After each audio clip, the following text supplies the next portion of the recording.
but something is missing in the game, and that sort of the desire and the love and the enthusiasm for the game that was created when there were just tots, and you just went out there and you hit shots and you hit shots. And I've said this to you, and I still think it's the case. Players of today are trying to play an imperfect game perfectly, and it's impossible. And I think that's what separates a Scottie Scheffler from a lot of the other players. He's not trying to do it that way. Yeah, you want to hit good shots, but it's not about being perfect. It's about being able to score, and I think that's what links golf, again, to me, brings back those memories of when I would sit there as a 6-year-old and a 7-year-old, and I'd go out to the course, and my parents would say, we'll pick you up at 7 o'clock. And you'd be out there all day, and you'd be hitting shots all day long, and you're hitting how many different kinds of shots. That's what links golf does, and that's what when I translate to watching these guys, and I'm like, you've forgotten what created the passion in you and the ability to hit those different kind of shots. You should be able to hit them better now than you did when you were 6 years old, right? So I just love it. I mean, it's wonderful. People say you got to embrace it. Well, you should embrace golf and life in general. And it's about being with friends and experiencing it. But golf is what sort of brings us all together to be here. Yeah. And that's the power of the game of golf. Powerful words from Mark Carnevale. Good day to one and all, and thank you for joining us from wherever you are. It is a sad day in the world of golf today. That man that you just heard from, Mark Carnevale, died on Sunday, apparently having a heart attack after playing a game of pickleball in the afternoon. The interview that you just saw in its entirety never aired on this program. We recorded it at the last round of golf we played just 2 weeks ago on our tour through Ireland. Mark was incredible to play golf with. He was incredible to hang out with. Carney was one of my best friends in the world. We traveled the world playing golf. We traveled the world working together, broadcasting the game.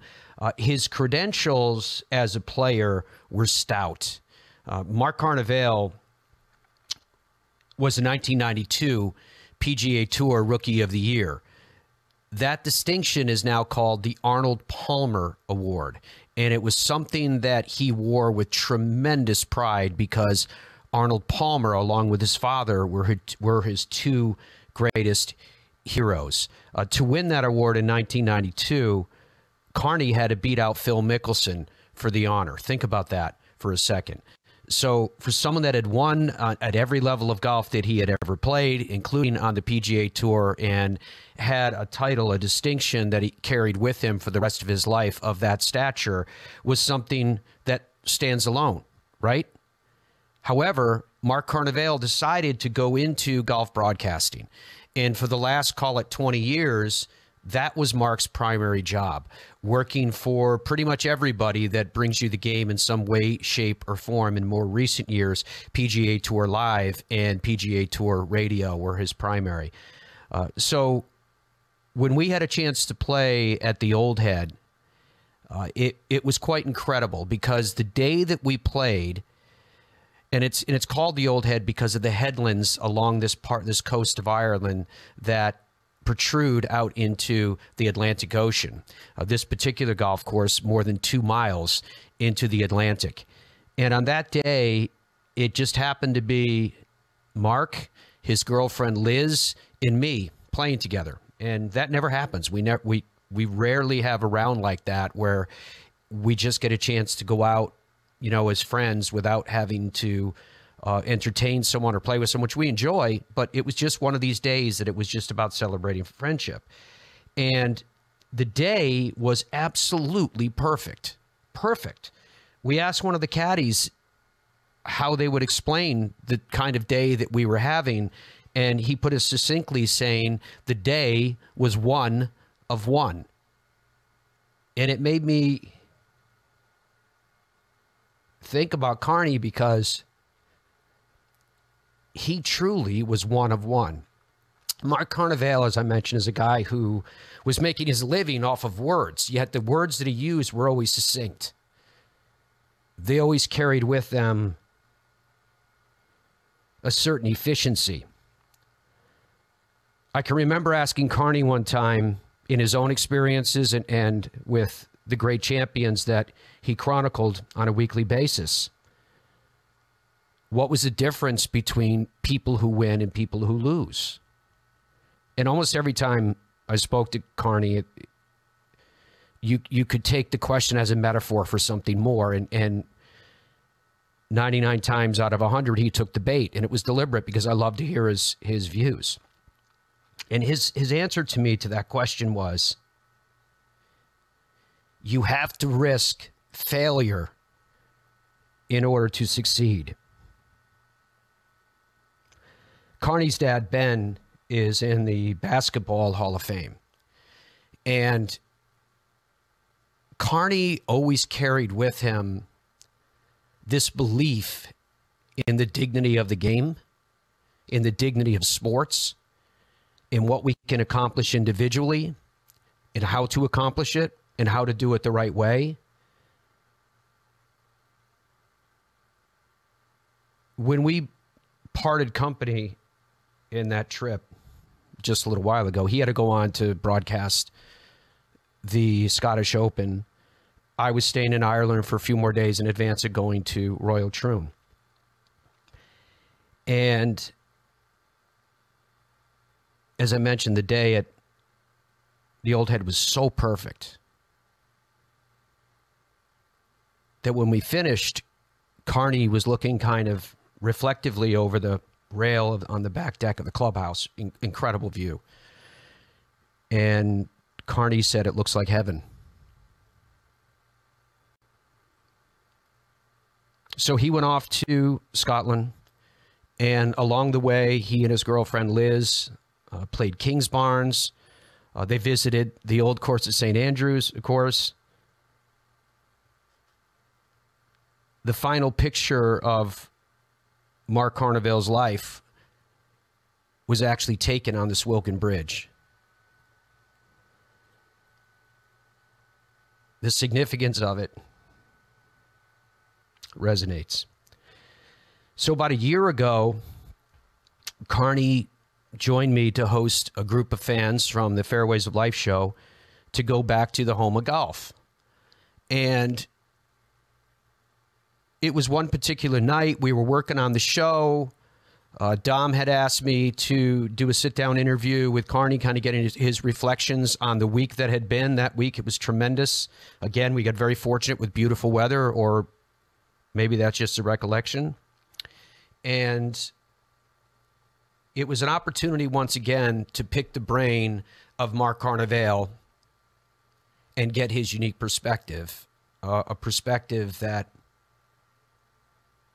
I think will never be again, from a friend that, you know, he was just that kind of special friend. I don't know how to define it to you. I mean, one way I would think would be he was the type of friend that you would call to move a couch. You know, anything, whatever you needed. He was that kind of guy. And so this conversation went down the pathway of inspirations and heroes and who we walk our path through life and beyond with. Here was Carney at the home of golf. If you would allow, I'd like to kind of tap into some of those thoughts that you were sharing with the other night that your dad had imparted to you that kind of are like lifetime guideposts. They was. And my dad was my hero along with Arnold Palmer. So my two pretty good heroes, and my mom was there, but obviously there's a different relationship with my mother. My dad influenced my entire life, and I watched him, and it was interesting when I was a young kid and I started playing golf. And we had just moved from northern New Jersey down to Williamsburg, Virginia, and I loved to play basketball. Obviously, you mentioned he was in the Basketball Hall of Fame as a coach and an influencer in the game. But it wasn't basketball. I wasn't going anywhere with basketball when we got down there, and I had a passion for golf. Did he ever impart any advice along the line of, I mean, and again, I'm going to connect it to golf. There's shots we make, and there's many shots we don't make. Did he ever give you any connection and perspective in terms of, I don't know, how do I define it, the pursuit? Oh, absolutely. And you're going to do this to me because, you know, as I said, my father was my hero and my best friend. He said, there's nothing wrong with failing. We all pursue indentures, or we all pursue opportunities, whether it's sports, whether it's in business. It might even just be one deal, one deal that doesn't go your way. And I think failure is probably the wrong way to classify it, but I think that's kind of the way society looks at things. If, you failed at that. He said, there's nothing wrong with failing. Failing is not learning from each of those experiences. And that applies so importantly to the game of golf. You get out on the tee and you don't hit the shot right. Okay. Well, what did you do wrong? If you're just doing it and going through the motions, you're never going to learn. So you take something away from every experience, whether it's successful or unsuccessful. Let's use unsuccessful rather than failure. But that was a part of him that stays with me every day. That it's almost like nothing ventured, nothing gained. If you don't try and learn from what you're trying to do, how are you ever going to succeed?